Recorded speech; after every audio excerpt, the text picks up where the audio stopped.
Vamos pegar 3 momentos de conquista: eleição de Pedral, 62, Jadiel, 72 e Guilherme, 96. Foram 3 cortes, assim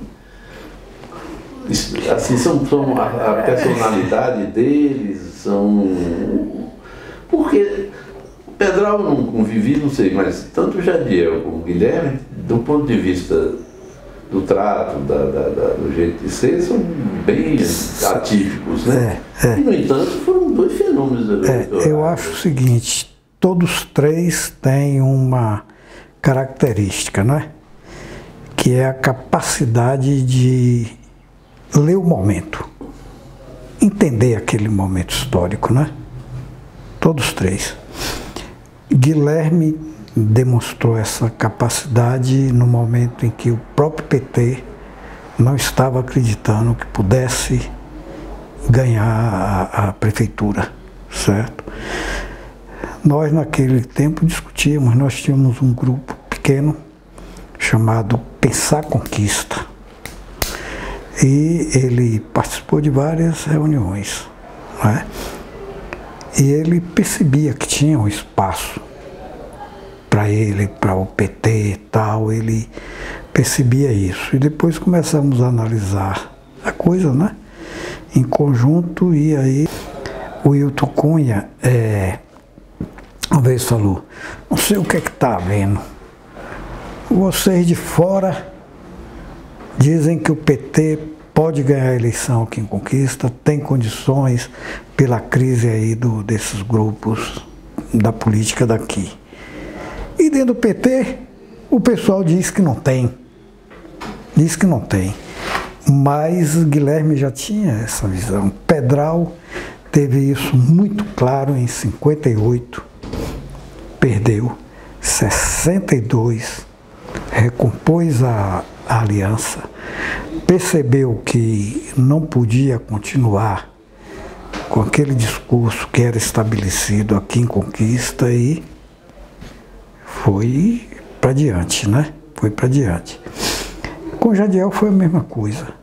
O discurso de Jadiel, inclusive o programa dele nas eleições contra Nilton Gonçalves, que era um mandato tampão, 2 anos, né?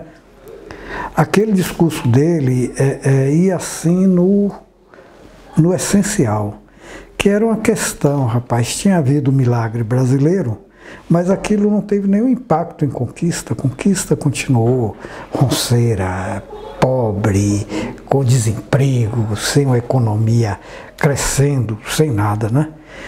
E ele estimulou muito essa ideia, né, de que Conquista podia crescer, podia... Foi Nilton Gonçalves, 70. Não, 72 foi Orlando Leite. Orlando Leite. Foram três sublegendas com Jadiel. Ele, Raul e Gilberto Quadros. Raul Ferraz e Gilberto Quadros. Os 3 pelo MDB.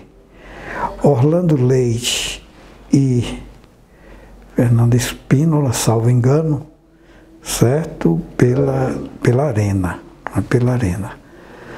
E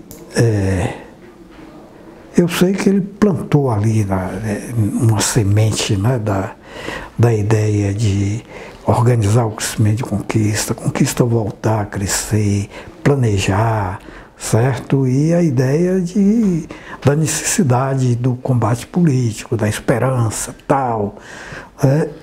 Ele teve uma capacidade muito grande de ler o que estava acontecendo em Conquista.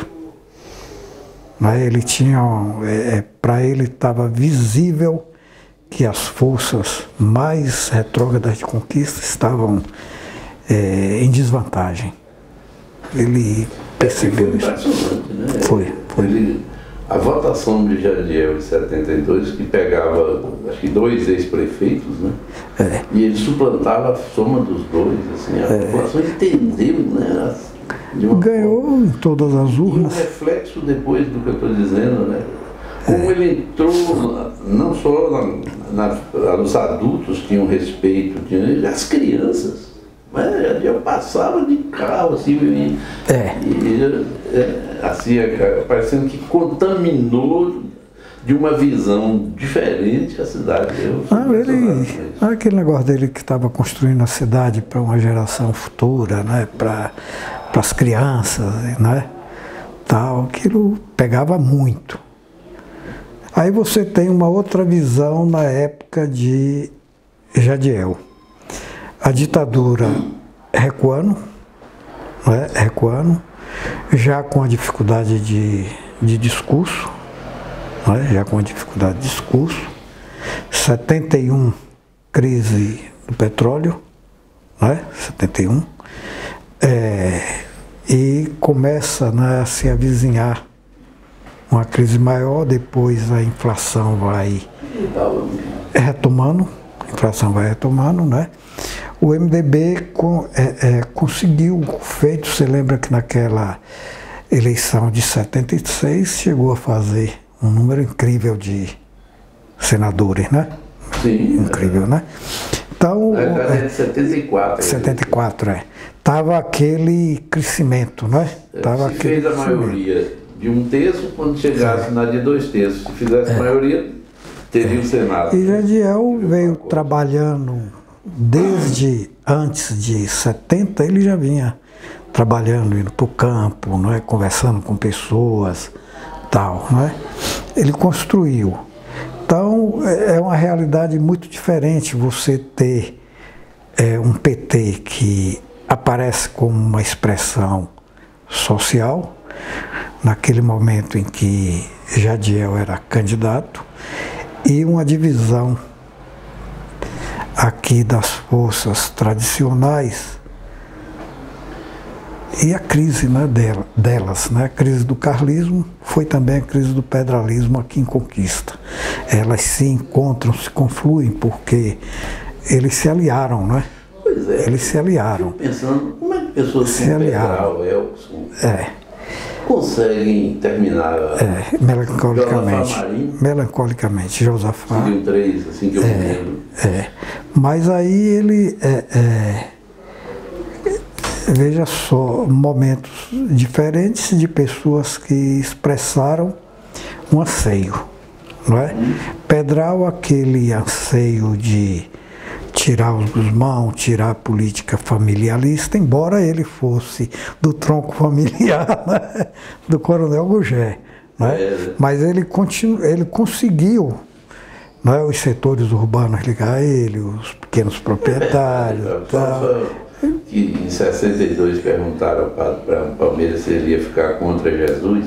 Tinha um candidato aqui, que chamava Jesus Gomes dos Santos. Os padres vão ficar contra. Diz que ele falou, dessa vez eu vou ficar contra, eu vou ficar com o pai de Jesus. Vou ficar com José, porque José O padre era terrível mesmo, né? Então ele conseguia o quê? Expressar o anseio da época, né? Jadiel, a ditadura recuando, né, aos poucos, comunidades, né, se implantando aqui em Conquista, o pessoal da direita sem um discurso, né? Pedral chega em 82, a realidade já, né, caminhando para a redemocratização, com anistia, o retorno dos exilados, com pluripartidarismo, não é? Aí ele vem sobretudo com um discurso muito forte, né? Para que a comunidade devolvesse para ele o mandato que a ditadura tirou, né? Não tem outro discurso, né? Eu estava governando, a ditadura tirou meu mandato, eu que represento as forças, né, que vão enterrar o restante da ditadura, né? Ele vai, Guilherme, né, nesse momento aí de ascensão, né, dos movimentos, de as pessoas começar a ver que a ditadura não era a única coisa que unificava, né? Também. Guilherme ficou 2 anos, passou 2 fora e voltou e foi candidato mas teve 14 mil votos, quando candidatos do PT tinha 600. Antes tinha o seguinte, né? Você demarcava o campo em relação à ditadura. em relação à ditadura que se chamava Arena, se chamava PDS, né? Todos aqueles resquícios. Mas quando você chega em 95, você já percebe que já não é mais o discurso contra a ditadura, que agora esse discurso, né, o campo já tinha dividido e que esse discurso é diferente. E Guilherme conseguiu perceber isso. Ele conseguiu perceber isso. Aí falando no menor, falando na mulher. Falando... Ou um feeling? Rapaz, tinha uma coisa da capacidade intelectual dele, tem esse conteúdo aí. Mas tem muito aquele conteúdo de emotivo de Guilherme. Guilherme se identificava com a criança, se identificava com a mulher, se identificava com o cara que está sofrendo no trabalho, não é? Ele tinha essa identidade. Eu não sei como é que ele trabalha isso hoje, mas antes ele trabalhava isso com afetividade. Jadiel, Guilherme, quando deputado, fez um encontro aqui para tratar da questão da criança, não é? Da criança, e conseguiu reunir, né, os evangélicos, os católicos, né, os católicos espíritas, e né, o pessoal de esquerda também, né? Ele fez isso lá no Colégio Diocesano e foi um grande encontro, 2 dias, certo? Para discutir a questão da criança. Então, essa capacidade dele, né? Isso eu acho que pesou muito, né? Pesou muito. Eu não sou daqueles que acham que Guilherme tem uma limitação de caráter intelectual, não, acho que não. Guilherme é muito inteligente, não tem, às vezes, expressa bem politicamente no palanque, às vezes, conversando com você, ele vai muito para a memória lá de Nova Canaã, a memória da pensão em Salvador, memória do pai tropeiro, né? E aí ele vai. E depois aí começa a falar do que ele fez na administração, porque ali ele não enfrenta um tema às vezes atual, né? E isso dá a impressão que o cara não está preparado para discutir aquilo. Mas ele é capaz de discutir.